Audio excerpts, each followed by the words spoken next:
Et je vais appeler le professeur Guido Gaspari et Jacques Beaulieu qui vont venir modérer cette séance.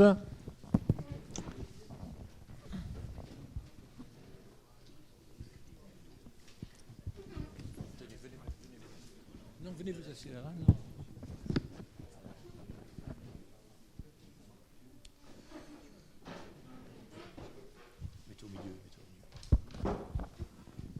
Merci François de me donner la parole, de vous saluer tous, monsieur l'ambassadeur, c'est une chance exceptionnelle de vous avoir parce que vous êtes à la fois ambassadeur d'Italie et en France.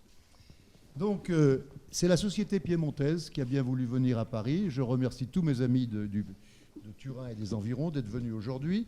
Et je donne, on aura le temps de s'exprimer encore, d'emblée la parole à mon co-modérateur, le président Gaspari, qui va nous aider pour cette séance. Merci beaucoup, merci encore pour l'invitation. Mais je pense qu'ils sont toutes des présentations des Italiens, et comme ça je ne peux pas les faire. C'est temps de vous le faire. Merci.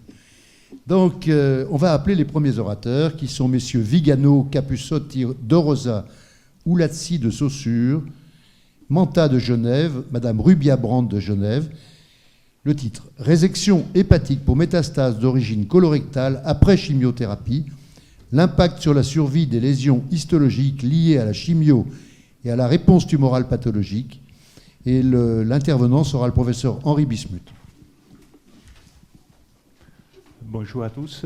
D'abord, je voudrais vous remercier pour cette opportunité, Monsieur le Président, les organisateurs, pour la possibilité de présenter le résultat de cette étude qu'on a fait avec les hôpitaux universitaires de Genève.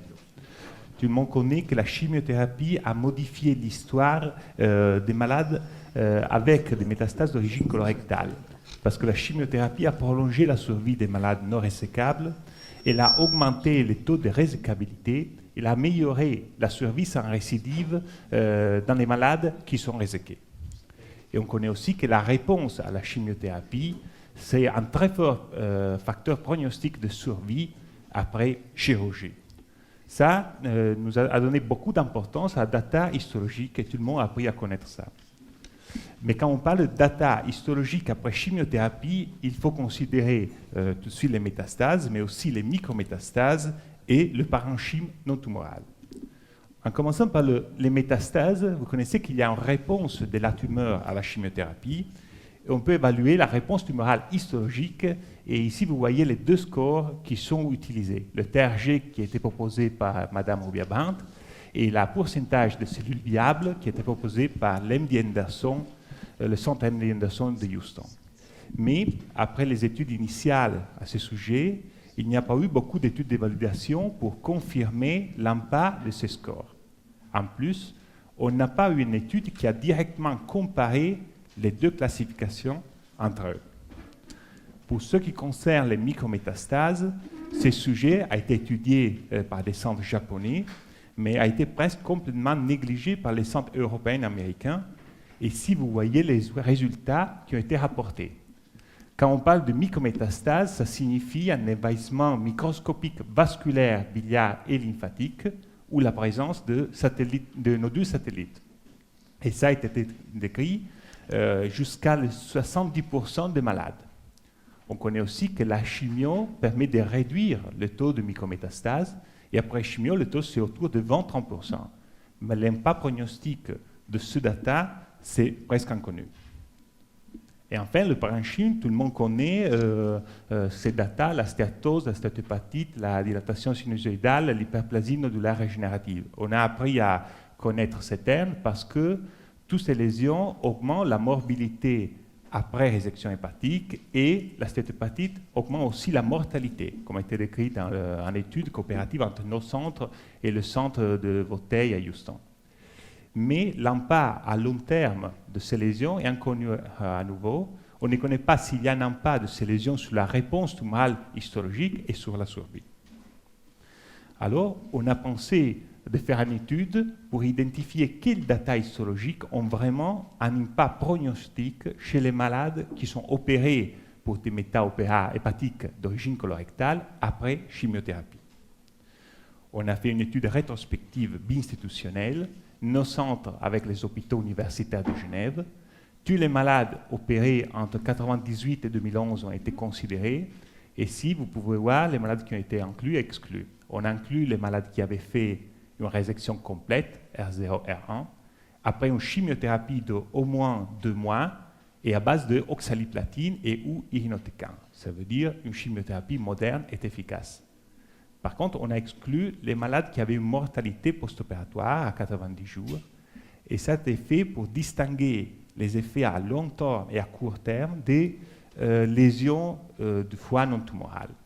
Et enfin, on a exclu les malades pour lesquels on ne pouvait pas réduire les lames histologiques. Et ça, c'est parce que pour tous les malades, on a fait une révision des détails histologiques. 2 pathologues experts ont fait ça. Ils ont classé pour tous les malades la réponse tumorale histologique, les micrométastases et les lésions histologiques du parenchyme non tumoral, selon les critères qui sont très connus dans la littérature moderne.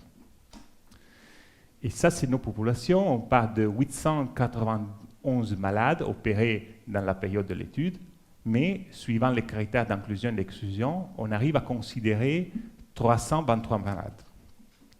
Et ici, je vais vous résumer les caractéristiques des malades. Je voudrais surtout vous souligner qu'il s'agit d'une maladie très agressive. 3/4 des malades avec des métastases 5 ans et 1/3 des malades avec des maladies extrahépatiques qui étaient réséquées dans tous les cas. Pour ce qui concerne la chimiothérapie, ici vous voyez, c'était surtout l'oxaliplatine, et ça c'est pas surprenant parce que c'est l'habitude en Europe, de 60%. Dans les 15% des cas à peu près, l'oxaliplatine était associée à l'irinotecan, et dans 1/3 des cas au total, on avait une thérapie ciblée associée, surtout le bevacizumab. Si on regarde les résultats de toute la population, la survie à 5 ans était à peu près 39%. Mais si on exclut le tiers des malades qui avaient une maladie extrahépatique, on monte à 52%, qui c'est absolument en ligne avec les datas de la littérature. Mais le but de l'étude, c'était surtout d'évaluer l'impact long terme de ces 3 facteurs, la réponse tumorale histologique, les micrométastases et les lésions histologiques du parenchyme non tumoral. On a analysé le premier. Ici, c'est le classement de nos malades selon les 2 scores. Vous voyez ici le TRG et le pourcentage de cellules viables. Alors, je voudrais remarquer 2 datas. Le premier, c'est que même si on a donné une thérapie moderne et efficace, plus que la moitié des malades avaient une réponse qu'on peut classer comme réponse mineure. Et que le taux de réponse complète était 8%, qui c'est absolument en ligne avec l'autre data qu'on peut trouver dans la littérature. Mais ce qui nous intéresse, c'est la comparaison. Tout d'abord, c'est la comparaison entre les deux. Ici, vous voyez pourcentage cellules viables, TRG. Il y a une très bonne corrélation entre les deux.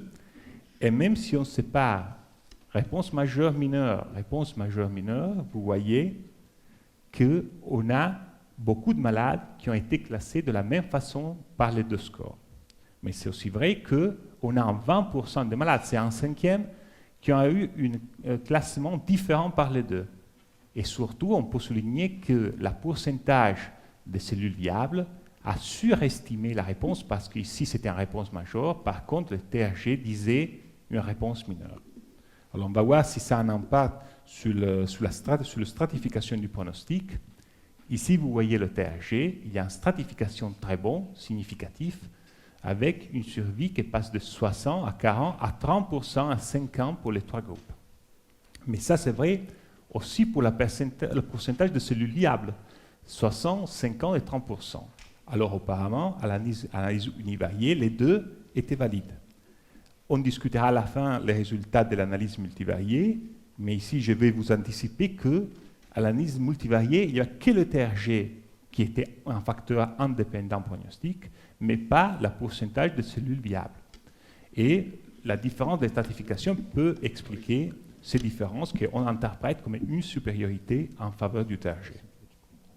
Le deuxième aspect, c'est les micrométastases. Eh bien, dans cette série européenne, vous voyez que le pourcentage, c'est à peu près 45% des malades qui avaient des micrométastases. était surtout un envahissement vasculaire, 40% des cas. Par contre, l'envahissement microscopique lymphatique et biliaire était beaucoup plus rare, autour de 5-6%. Si on regarde l'impact prognostique, l'envahissement vasculaire présent, absent, donne une très bonne stratification des malades. La survie est double à 5 ans pour les malades sans l'envahissement. Et on obtient une très bonne stratification aussi pour l'envahissement biliaire. À 5 ans, 0% de survie chez les malades qui avaient ce data. Par contre, on n'a pas observé de différence entre l'envahissement lymphatique microscopique et les nodules satellites. Le dernier aspect, les lésions histologiques du parenchyme non tumoral. Ici, c'est la fréquence des lésions. On a dit que la plupart des malades ont reçu de l'oxyliplatine. Et ce n'est pas surprenant de trouver les 35% de nos malades qui ont une dilatation sinusoïdale de grade de 3.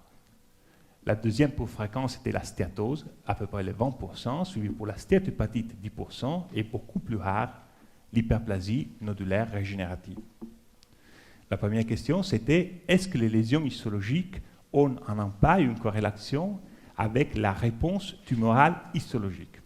Eh bien, la réponse est oui, parce qu'ici, vous voyez que la dilatation sinusoïdale réduisait la réponse tumorale. Et ça, c'est ici représenté, vous voyez, quand il y avait une dilatation sinusoïdale grade 2-3, la proportion de TRG 1-2 était 17%, versus le 27% chez les malades qui n'avaient pas une dilatation sinusoïdale. Et ça a été confirmé à l'analyse multivariée. Mais est-ce que ça signifie que la dilatation sinusoïdale a un impact sur la survie à long terme? Eh bien non, parce que la survie, c'est exactement le même pour les deux groupes. Alors c'est le TRG, mais pas la dilatation qui a un impact. Et le même résultat était observé pour la stéatohépatite et l'hyperplasie nodulaire régénérative. La seule qui a un impact, c'est la stéatose, mais il faut faire attention, parce que dans cette courbe, vous voyez ici, c'est les malades avec une stéatose qui ont un avantage. Ça, c'est un donné assez surprenant. Vous voyez, c'est le 52% chez les malades avec une stéatose versus le 35% sans la stéatose. Ici, le résultat de l'analyse multivariée qui me permet de résumer nos data. Vous voyez en bleu les paramètres qui sont significatifs. Eh bien, le TRG était un facteur prédictif indépendant de survie, mais pas le pourcentage des cellules viables. Les micromégastases et en détail l'envahissement microscopique vasculaire et biliaire, et enfin la stéatose, mais comme facteur protectif de survie. Alors ici, il y a mes conclusions, et je crois que les data histologiques sont très importants pour bien définir le pronostic des malades qui sont opérés pour des métastases d'origine colorectale après chimiothérapie. Et le TRG, c'est le score le meilleur pour définir la réponse tumorale histologique.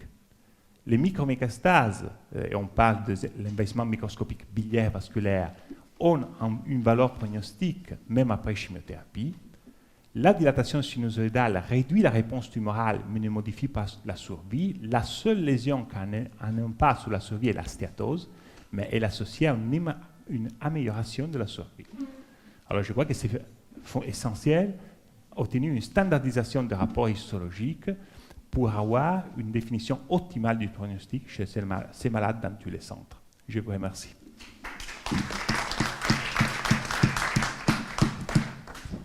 Merci beaucoup. Voulez-vous intervenir? Qui veut prendre la parole? Ah oui, excusez-moi. Il me semble que vous pouvez, oui. Non, j'ai juste une... Oui. Oui, monsieur, je voudrais d'abord dire à l'équipe de Lorenzo Capussotti et M. Vigano que vous avez abordé un aspect très intéressant du rôle de la chimiothérapie sur la métastase hépatique.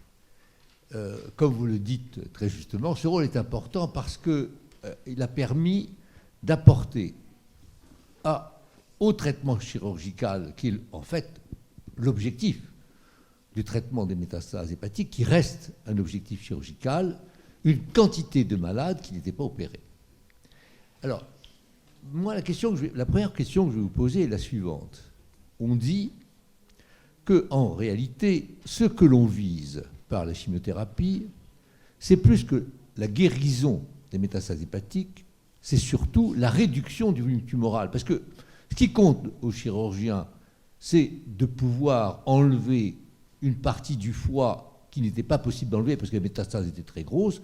Donc la réduction du volume tumoral est l'objectif, je dirais, premier du chirurgien. Alors maintenant, il est vrai que cette réduction est associée à une nécrose des cellules tumorales. Et dans notre série, les premiers cas que j'avais faits, il était très frappant de voir que les meilleurs résultats étaient obtenus chez des malades pour lesquels la nécrose était totale. C'est-à-dire, comme vous l'avez mis, 0% de cellules tumorales viables étaient trouvées. Voilà. Et donc, ça reste toujours, il y a cette association, maximum de réduction tumorale, maximum de nécrose tumorale, avec donc une quasi-disparition des cellules tumorales viables.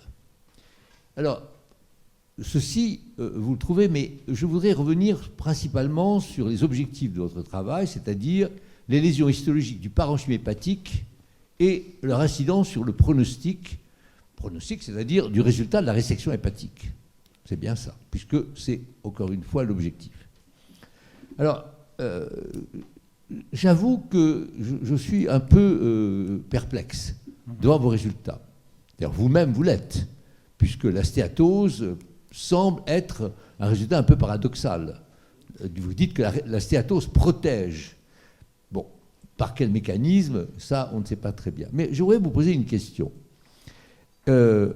La chimiothérapie, et vous le montrez très bien, depuis les travaux de Genève, de Madame Brubra, vous avez très bien montré, vous aussi, que, en fait, la chimiothérapie a comme effet secondaire, parce que ce n'est pas ce que l'on vise, une action sur le parenchyme hépatique. Autrement dit, la chimiothérapie entraîne deux effets.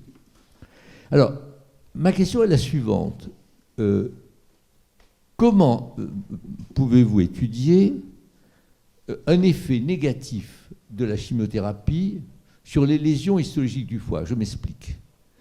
Vous savez très bien que la croissance d'une tumeur est la résultante de l'agressivité de la tumeur et de la réaction du parenchyme dans lequel il se développe. On peut imaginer que si un traitement est agressif sur la tumeur, s'il est agressif aussi sur le foie, sur le parenchyme, ces effets sont annulés. Est-ce que vous comprenez ce que je veux dire? Oui, je comprends. Voilà. Donc, autrement dit, il faudrait étudier l'effet de la chimiothérapie sur la réaction, presque sur l'immunologie du parenchyme hépatique à la cellule. Je dis ça parce que ça peut expliquer le caractère paradoxal que vous trouvez pour la stéatose. Parce que ça, c'est pas étudié. On étudie des lésions histologiques. On n'étudie pas l'immunologie antitumorale du parenchyme hépatique. Vous voyez où je veux revenir. Donc ma question est la suivante. Est-ce que vous voyez comment l'étudier? Jusqu'à présent, ça n'a pas été étudié, ça. Voilà. Par exemple, je change tout à fait de domaine pour vous donner, par exemple, dans les transplantations hépatiques, chez les malades qui ont des cirrhoses dues à l'hépatite C, on sait très bien que le traitement immunologique que l'on donne, anti-rejet, va avoir une action diverse sur le résultat de la transplantation, en particulier sur le risque de récidive de l'hépatite C. Vous savez ça. Donc on doit moduler le traitement en fonction de la réponse, pas du tout la réponse immunologique, mais la réponse sur le foie lui-même et sur le rejet. Voilà. Donc c'était la principale question que je voulais vous poser. L'autre question est une question annexe. Je m'interroge toujours sur 0% de cellules tumorales. Parce que je pose la question aux hépatopathologistes, combien de coupes faut-il faire pour dire 0%? Parce que vous prenez un tout petit 0,5% de cellules tumorales peuvent échapper aux coupes. D'ailleurs, il y a une justification de ce que je dis, c'est que dans votre groupe de malades avec 0% de cellules viables, il y en a qui sont morts de récidive. Oui, bien sûr. Ce qui laisserait sous-entendre que la chimiothérapie n'a pas été active partout. Voilà. et qu'il y a des lésions hépatiques passées inaperçues, vraisemblablement, qui n'ont pas été tuées par la chimiothérapie. Donc le 0% de cellules viables est un terme macro-anatomique et peut-être pas micro-anatomique. Vous pouvez répondre à... C'est des questions et des commentaires en même temps, c'est pas facile peut-être. Mais en tout cas, je vous remercie, vous abordez un sujet très intéressant et très poussé, je veux dire, de l'action de la chimiothérapie dans les métastases hépatiques. Merci. Je vous remercie pour vos questions. J'essaie de répondre. Alors, pour ce qui concerne la première question, on voit que les effets de la chimiothérapie. On n'a pas étudié les causes qui ont causé la réponse de la tumeur d'un côté et la lésion du chimio de l'autre côté. On sait par d'autres études, par exemple par le MD Anderson, que plus une chimio est toxique, et pas nécessairement il y a une meilleure réponse. Il n'y a pas une très bonne corrélation entre les deux. Alors, on peut dire que notre étude, pour l'instant, c'est observationnel. On a vu ça. Et on n'a pas étudié l'immunité chez ces malades dans le parenchyme paritumoral, et pour ça, je n'arrive pas à vous répondre. Mais je crois que finalement, on démontre que là où la chimiothérapie est très toxique, pas nécessairement, il y a un avantage sur la tumeur. Je ne sais pas si... Pour ce qui concerne la stéatose, qui c'est le donné un petit peu paradoxal, je profite pour vous montrer ça, parce que dans la littérature, il y a un débat à ce sujet, et si vous voyez l'impact de la stéatose, il y a deux études qui sont plus vieux, pour lesquelles il n'y a pas de différence, mais il y a des études qui disent qu'il y a un effet protectif. Ça, c'est une étude sur l'ivermectin chez les malades qui n'ont été pas traités. Alors, je crois que la stéatose, c'est un sujet un petit peu spécial, parce qu'il n'y a pas que la chimiothérapie qui a un impact sur la stéatose.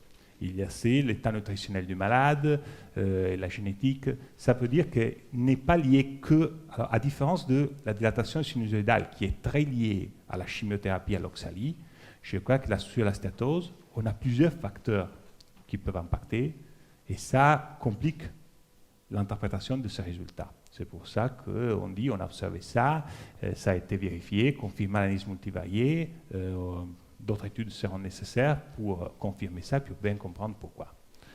Je suis d'accord avec vous et j'espère que ça, c'est une bonne explication. Pour ce qui concerne la deuxième question, je suis absolument d'accord avec vous sur le fait que le 0% de cellules viables, c'est à peu près idéal, parce que si on connaît très bien que même quand il y a une disparition complète, on ne trouve même plus à l'opération la méta, il y a des cas où elle réapparaît quelques mois après. Et c'est pour ça, je crois que ça c'est notre avantage en faveur du TRG, parce que si la classification adoptée par l'MD Anderson va distinguer réponse complète 0% versus 49% réponse mineure, dans le classement du TRG, on sépare TRG en deux, que ça veut dire réponse complète ou quasi complète, versus réponse mineure. Alors je crois que ça nous permet de mieux stratifier les malades en sachant que ce n'est pas la chimio qui va guérir nos malades, sauf un pourcentage très petit de cas. Est-ce que vous me permettez de vous poser une question? Est-ce que l'effet que vous avez étudié, c'est vraiment le résultat histologique ou c'est pas tout simplement l'effet des médicaments? Vous avez utilisé deux drogues, l'irinotecan et l'oxaliplatine, pas jamais la thérapie ciblée dans cette étude. Vous savez bien que le blue liver, c'est une des drogues, le yellow liver, c'est une autre drogue. Donc indirectement, en étudiant l'effet histologique, vous étudiez l'effet des drogues sur la survie et sur la réponse. Sur la réponse et sur la survie. Voilà ma question.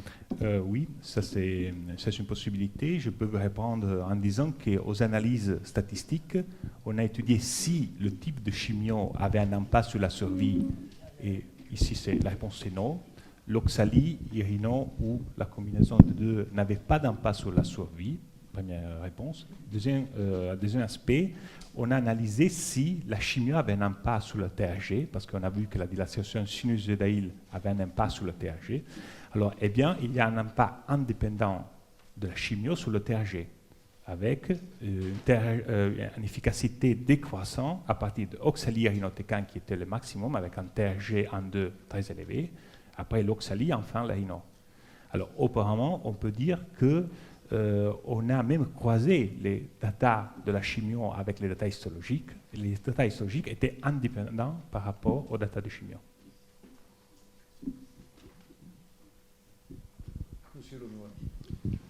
D'abord, je vous félicite. C'est une question très ponctuelle. Quelle différence il y a entre dilatation sinusoïdale et péliose hépatique?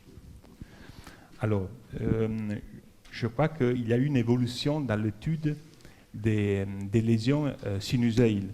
La dilatation sinusoïdale, c'est la première qui a été étudiée. Après, on a différents degrés de sévérité des lésions. Et on arrive à voir la péliose, on arrive à voir l'hyperplasie nodulaire régénérative comme ça. Alors la péliose, je crois que c'est un sous-groupe des malades avec des lésions plus graves chez les malades avec une lésion sinusoïdale.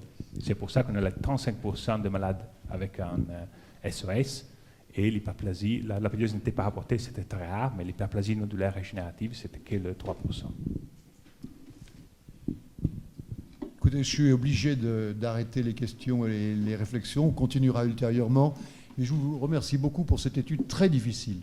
Très difficile, l'interprétation est extrêmement complexe et elle apporte certainement quelque chose, la réflexion. Merci encore à tous les deux. Merci. Lorenzo. Alors,